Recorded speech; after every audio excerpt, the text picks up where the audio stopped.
The Shanghai pilot free trade zone started operating Sunday, launching a testbed for the Chinese leadership's drive of deepening market-oriented reforms and boosting economic vigor. China View takes a closer look. Beginning today, the FTZ is a testbed for the Chinese leadership, who are keen to drive market-oriented reforms and boost the country's economic vigor. The free trade zone is based on 4 existing bonded areas in Shanghai, meaning areas under the control of customs.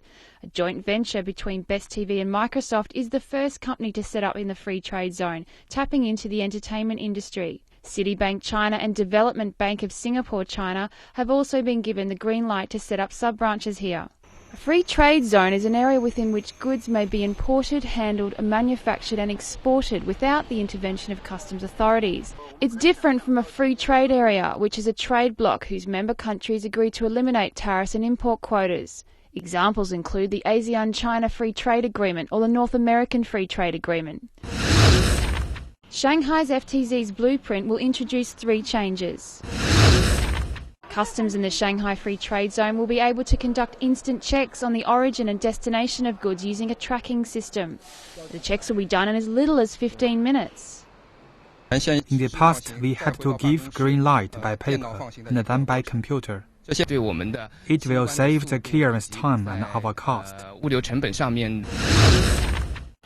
Authorities have also revamped guidelines for businesses on which goods and sectors require a government go-ahead.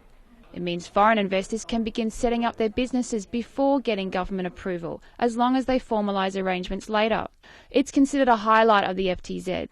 Previously, businesses could only operate within a limited number of sectors listed by authorities. The pivotal goal of the free trade zone is to facilitate investment and trade, bringing them in line with international practices.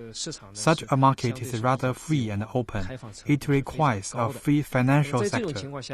The FTZ will push for a full-scale opening of the financial service sector to eligible private, capital and foreign financial institutions. The Shanghai FTZ will allow eligible foreign-funded financial institutions to set up banks. The Shanghai pilot FTZ will act as an experimental zone which can potentially be copied nationwide. Experts consider it a vehicle for reform in China, following in the footsteps of the Shenzhen Special Economic Zone, established in 1980. Its announcement has created excitement within China, with Guangdong in the south, Xiamen in the southeast, Tianjin in the north and Chongqing in the southwest all vying to be the next free trade zone. However, the announcement of the FTZ has sparked concerns Shanghai will replace Hong Kong as the centre of free trade in China. Part of Shanghai, one area will become a free trade zone. There's no doubt in my mind at some point it might challenge Hong Kong, and it won't just be Shanghai, because eventually some of the other cities will also, Shanghai near Shenzhen is also being touted as the Manhattan of the financial district of China. So we need to get ahead of the curve. We need to lead like we always did.